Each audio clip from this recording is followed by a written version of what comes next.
Hi guys and welcome back to Sports Going On HD and welcome back to another episode of the QPR series where today we face Stoke and I've got to recap a month and a bit's worth of fixtures as last episodes finished in the middle of August, so we only had like one or two games between then and September, so there's not much point, so I decided to play straight through to October. So we got quite a few games to get through, quite a few league games and a few cup games as well I believe, so let's jump right into it. So obviously last episode's LiveCon was the first game of the season against Fulham away at Craven Cottage, and we did lose 2-1. Andre Fowling got our goal, but it wasn't enough as we did go on to lose the game. But then we responded and beat Tottenham 3-2 at home with Alberto Palosci, or Palosci, I don't know how you say that, I think it's Palosci or Palosci. He got 2 goals, and then Benoit Asuakoto got us an own goal. So we won that 3-2, which was always good, obviously. Then we beat Brentford 2-1 away from home, but it wasn't really away from home or their home ground because they played at the Valley because their ground's under construction or redevelopment, whatever. So that's a bit of an interesting fact for you there. Dribble Cisse got 2 goals, so it was a completely rotated team, so to come away with the win was awesome. Then we drew 0-0 with Fulham, Everton, so nothing to say there. Then we played Sunderland and beat them 3-2 at home. Sydney Sam, Alberto Palosci and Reece Williams got the goals for us. Then we played Leicester, again in the Premier League because they got promoted, and Esteban Ganero and Wilfred Zaha got 2 fairly late goals for us actually because we were losing this game until obviously the 74th minute when we equalised, but then Wilfred Zaha came up with the winner for us in the 85th minute, which was really good obviously. Then we played Watford away in the Capital One Cup third round and lost 1-0 with, again, as you can see the team sheet actually here, I didn't realise you could see it there, you can. A completely rotated team, likes of Lux played, to Savalas, his first game I believe that was. Paul Pogba, who's not played a huge amount of games, probably should play a bit more actually, rotated him. Jadado, who's now left us because his loan expired. Yeah, so a few players. Then we played West Ham away from home and beat them 2-0 with, again, a full strength team this time. Well, more or less, I think it was. Reece Williams and Alberto Palosci got goals for us as well. So Alberto Palosci, as you can see, has had a really good start. And all of that has meant we are actually sitting in 5th. Well, we were like 3rd, but now obviously because they've all played games ahead of us, so we're now in 5th. So today if we win against Stoke, who are down in 18th, if we win we can jump up to 2nd in the table, but that'll probably be 3rd actually because Man City are playing, they'll no doubt win. So yep, we can do that. Well actually Man City, when do they play? Because we play Stoke. Oh yeah, they do play, they play at 4 o'clock. I've not really paid attention to this screen before. Yeah, so we can jump up to 3rd, I reckon that'll be, because I think they'll beat Liverpool. So yeah, 3rd in the table if we win today. Newcastle top actually, that's quite interesting. Anyway, made a signing. I have made a transfer signing, and he's a free agent. This guy, Samau. He's from Mozambique. I think that's Mozambique. And he's got some really, really good stats, and I've never actually heard of him. He's played before at Panathinaikos and Shandong Luang, a team who I now know very well from my Pentagon Challenge series, which you should watch. Bit of a plug there. I'll put that in an annotation on the screen, probably about now actually, and also I'll put it in the description so you can watch my Pentagon Challenge series. But Samau, and also I've got another player joining, Mohamed Demesi, a player I've heard of. Plays for Besiktas in real life, I believe. He's a real youngster, and he is developing quite nicely. He's supposed to be like the Turkish Messi, from what I've heard, so I thought I'd pick him up on a free transfer. He's not that great, to be honest. I'll probably just loan him out and sell him on for profit, because he really isn't the new Messi, to be honest, in my opinion. Hopefully I'm wrong, because he's close to agreeing terms. I think it's just going to work permit. So yep, today we've got to play Stoke, and as you can see they have got Peter Crouch in their team, and Park Ji-sung is actually playing against us. Obviously he used to play for us, so hopefully he won't come back and haunt me. Just do this team talk. Come on, show me what you can do. Love you. I really love you, defence, and I love the goalkeeper, and they all love me too. Cool. But today, because it is Stoke and this game has a habit of being quite realistic, we are in white today. I was expecting us to be in red for some reason because we play away in red all the time. But obviously Stoke playing red and white, so we're not. But today, almost an early goal there for Tarap. Sydney Sam, Ince crosses it back in. Palosci gets the goal, but he's going to be offside, is he? Is he? No, he's injured though, but we have got the goal, so we're now up to 3rd in the table. But he's injured. Damn it. Who's my striker on the bench? Dribble Cisse, I'm assuming I put on the bench. Keep him on for now, I think. He's a bit of a goal machine, so we do need to keep him on. I'm recording this episode on the Saturday night, Sunday morning, because it's like gone midnight now, so it's now Sunday morning technically. But yeah, I'm recording it on, and Mark Hughes got sacked on the Friday, and Harry Redknapp got appointed today. Well, yesterday now, if you get what I mean. But Harry Redknapp's now the QPR manager in real life, so I thought rather than make an extra video about it, like I did for my, the Turap. Oh, almost got a goal there. I did for Di Matteo getting sacked by Chelsea. I did a video on that. Instead of doing that for QPR, I don't think Mark Hughes really warranted a video for that. Plus, I was busy on the day he got sacked. Days he got sacked, and the day Redknapp got appointed. So I was busy. So I'll just talk about it in this episode. Now, oh damn it, they've scored now. Oh, it won't stand. Cool. I wrote down. I got some stats on Mark Hughes. His time in charge of Queen's Park Rangers. He was in charge for like 10 months and narrowly avoided relegation, of course, last season playing Man City when they scored and the Aguero goal. And I was going to do the Aguero... Go on, Pelosi! He skied it. I was going to do the Aguero goal shout, like... I think it was Martin Tyler did, but I'm not going to. Oh, almost. Today, this season, they've got... When he was in charge, 4 points... And Thomas Ince has now got a goal, so that's going really well for us.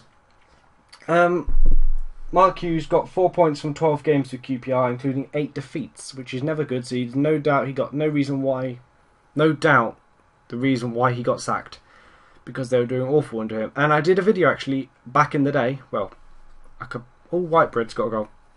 Whitehead, sorry. I did a video saying why he should not get sacked, basically, or talking about whether he should get sacked. This is ages ago now.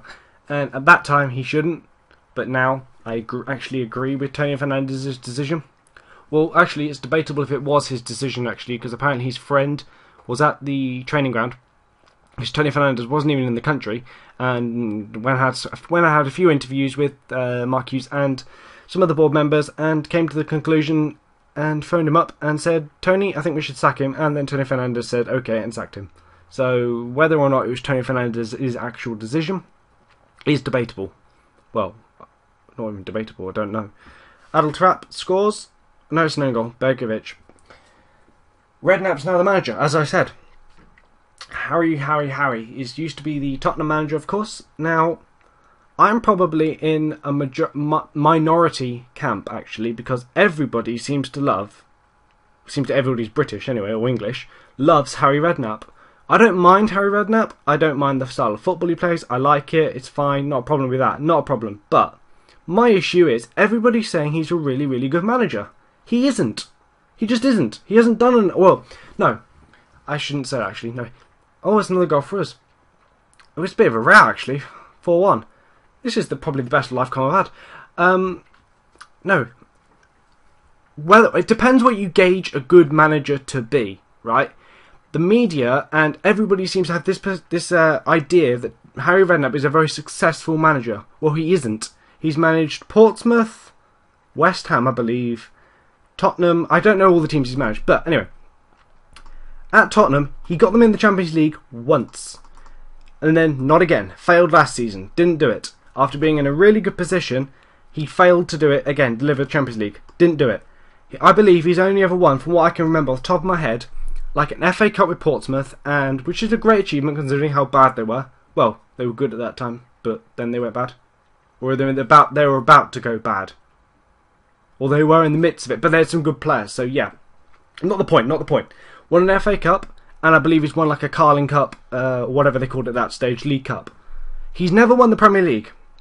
He's never won the Europa League. He's never won the Champions League.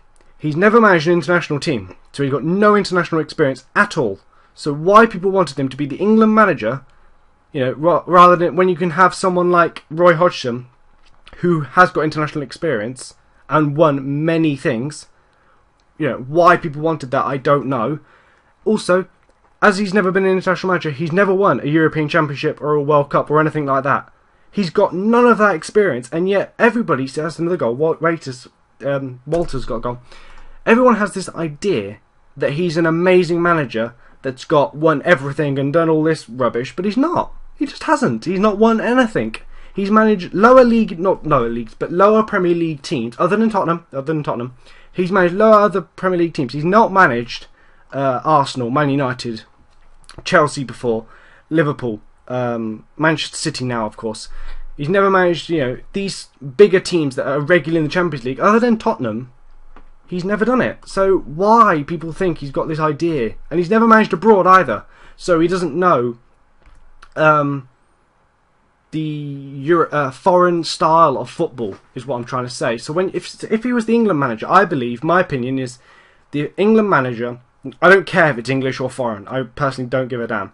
As long as they know how other teams play and don't have this idea everybody plays a 4-4-2 and everyone does. Well, not every English team does a 4-2 anymore, but you get what I'm saying. It's like all the English managers. Peter Crouch has scored a long distance shot that doesn't happen ever. Everybody has this idea that the England manager seems to always play against teams. I don't know what I'm trying to say here. I'm rambling, but he wouldn't know how other teams play, foreign teams play, because he's never managed in a foreign country.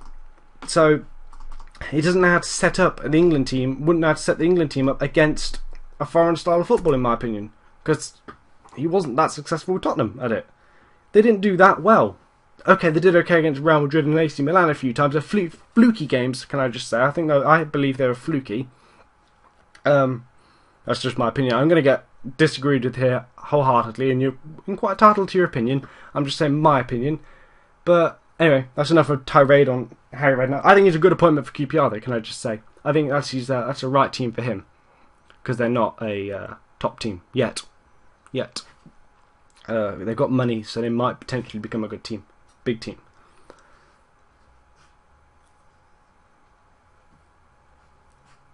What's happening?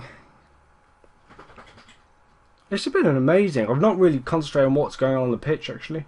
Well, the screen, because it's not the pitch. Dribble Cisse scores now. 5-3.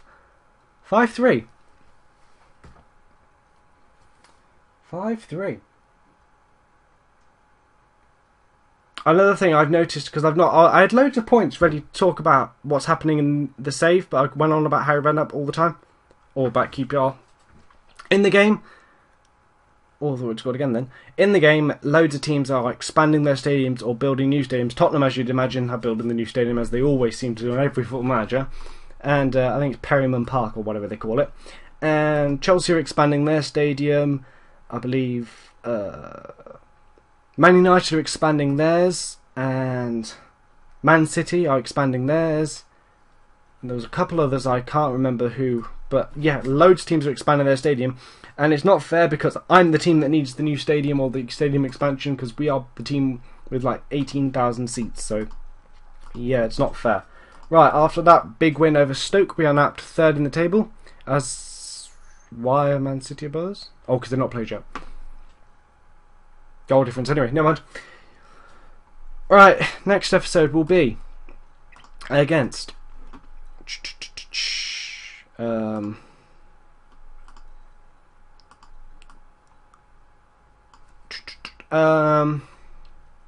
just going to go through to December, because I don't think there's much point doing 2 games and then coming back and saying, yeah, I'll go through to December and we'll play the next episode against Aston Villa.